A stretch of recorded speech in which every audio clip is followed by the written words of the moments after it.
Soy Morgan, LG Morgan, y hoy vengo dispuesta a hacer un poco de arqueología escritoril.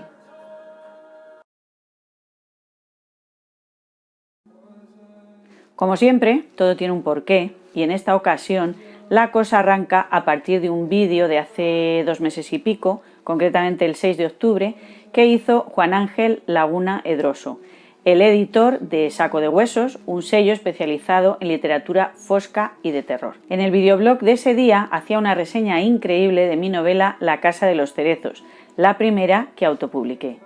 El vídeo lo podéis encontrar fácilmente buscando en YouTube el canal de Saco de Huesos y una vez allí la reseña número 2 sobre La Casa de los Cerezos. De todas formas os dejo el enlace aquí en la descripción del vídeo, así que no tiene pérdida. Recomiendo verlo no solo porque hable de mi novela, que también, sino porque, como todos los otros vídeos que él hace, merece mucho la pena.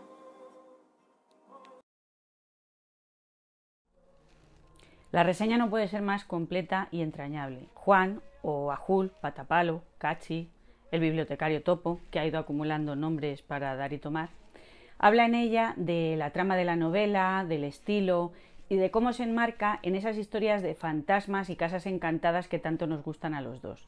Además, habla de mí como autora, con opiniones con las que coincido al 100%. Como él dice, nos conocemos de hace ya tiempo, 10, 11 años, y eso hace que hayamos vivido ya juntos pues varias aventuras literarias, que tengamos colegas en común y que hayamos hablado largo y tendido de esto tan complicado y a la vez tan gratificante que es escribir y publicar. Por eso, además de dejarme encantada con la disección que hace de mi novela y de mí como autora, fue ver el vídeo y asaltarme la morriña. Como soy yo poco nostálgica,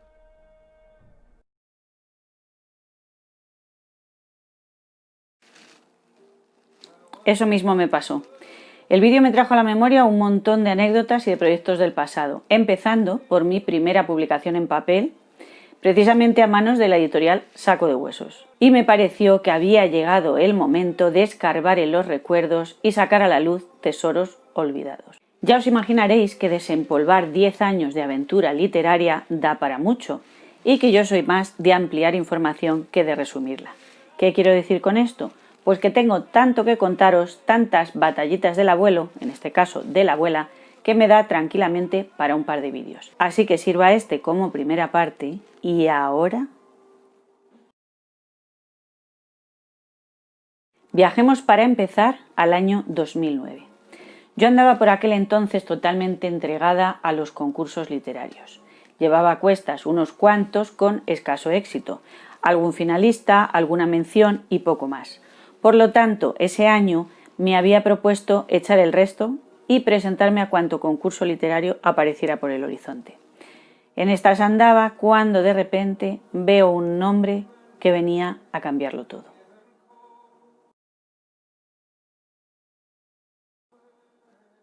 Semejante nombre no podía dejarme indiferente.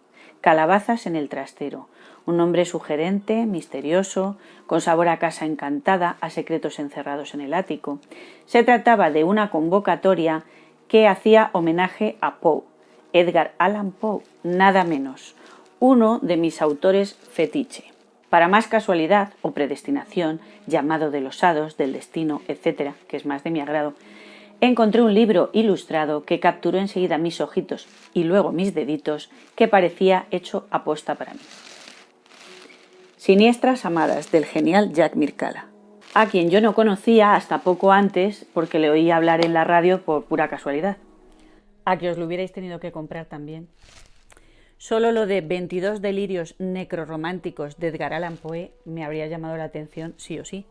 Pero es que además tiene estas fantásticas ilustraciones, no sé si se ve,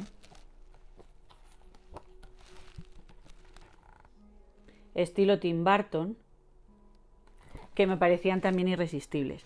Aunque el estilo de Jack Mircalla es diferente porque es un ilustrador peculiar que lo que hace es hacer maquetas perfectas en cartulina y luego las fotografía. Desde luego merece mucho la pena. Yo tengo 2 o 3 obras de él y las recomiendo encarecidamente. Y no me desvío más, solo un último apunte acerca de las convocatorias de calabazas para que veáis lo peculiares que son. Se dice en las bases de todas las convocatorias: las obras deberán encuadrarse dentro del género fosco, en cualquiera de sus vertientes, es decir, que estará presente un ambiente siniestro, un cierto suspense, un aura de terror u otros elementos naturales o sobrenaturales que creen o remitan a una atmósfera de temor. O sea, lo que yo estaba escribiendo.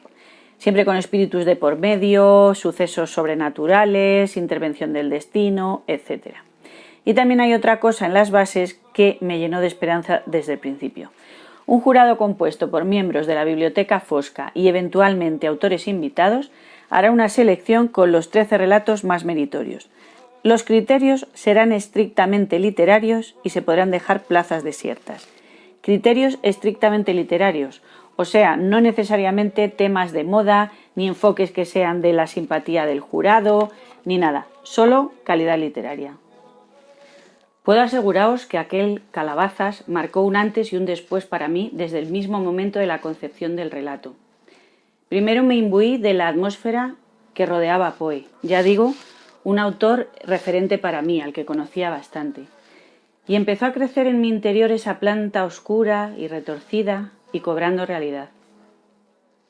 Ese ambiente que era producto de una vida atormentada, un talante trágico y una gran vocación intelectual, con un siglo XIX siempre presente, de fondo, debatiéndose entre el pasado y la modernidad, que prometía luz frente a las tinieblas de antaño, pero a veces una luz terrible, perturbada, hecha para marginar a todo aquel que se separaba de la línea recta de los cánones marcados por el progreso.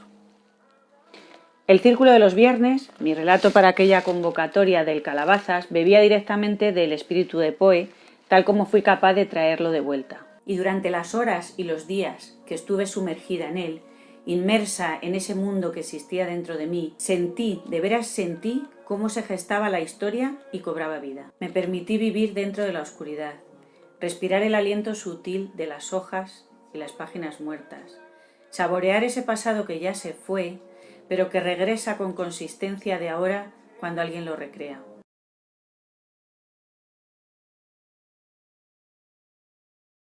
Pocas veces he vuelto a sentir como entonces, o al menos con esa intensidad, esa inmersión total en el escrito que se va gestando. Y quizá por eso se convirtió desde entonces en mi forma habitual de escribir. Yo siempre digo que escribo desde dentro, proyectando hacia afuera lo que se va gestando en mi interior. En vez de construir un engranaje perfecto con piezas externas que vas encajando, vas puliendo, vas desarrollando con las herramientas que te da la práctica y el conocimiento de otros autores y de cómo lo hacen. Pues bien, la llave para visitar esos mundos sombríos de la imaginación y transitar por ellos me la dio, sin lugar a dudas, el Círculo de los Viernes.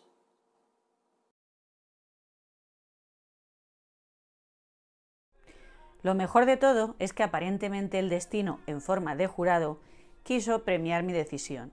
De un total de 165 relatos recibidos, se seleccionaron 13 para aquel número del Calabazas.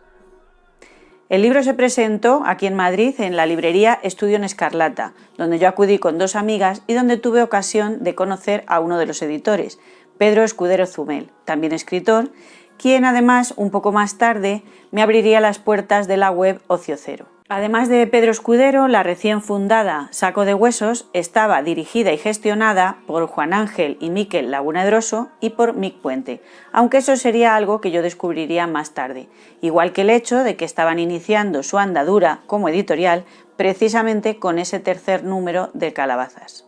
Después de ese Calabazas Poe vendrían otros números: Terror Oriental, Casas Encantadas, Libros Malditos, Siglo de Sombras, hasta completar mi colección de calabazas.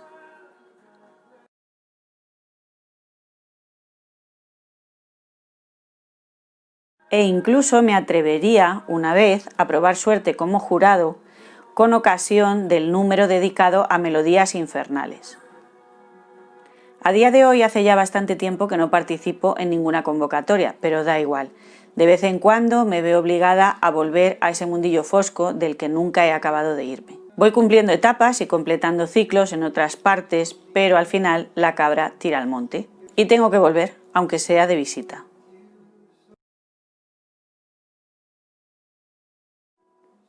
Pero volvamos a Ocio Cero, esa web que os decía que descubrí gracias a Pedro Escudero, guarida de facinerosos y maleantes empeñados en esto del terror fosco.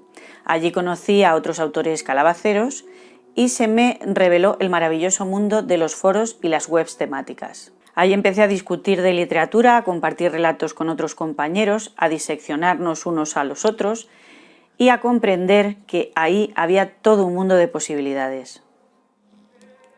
Todos los que hemos conocido el mundo pre-internet, conocido realmente siendo ya adultos, creo que podemos valorar en su justa medida la enorme revolución que supuso la red, las conexiones antes impensables que permitió tanto a nivel social como a nivel conocimientos. Los foros, ahora poco más que muertos vivientes, y eso los pocos que quedan, eran realmente eso, foros, espacios de debate donde podías intercambiar ideas, conocimientos, donde dialogabas sobre las cosas, que acercaban a personas que podían vivir en extremos opuestos del planeta y no verse jamás en persona. Pero en el caso de que tuvieras la suerte de llegar a conocer físicamente a alguno de aquellos compañeros o compañeras con los que habías trabado amistad virtual, te dabas cuenta de que era lo mismo, que la amistad era tan real como si se hubiera fraguado en tu día a día, presencialmente podríamos decir.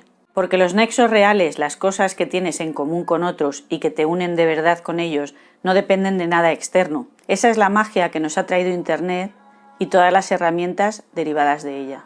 Y bueno, hasta aquí el vídeo de hoy. Espero haber logrado interesaros lo suficiente para que indaguéis en estos mundos foscos de los calabazas. El próximo día más. Hasta entonces, feliz Navidad y que disfrutéis estos días en compañía de vuestros seres queridos. Hasta un máximo de 6.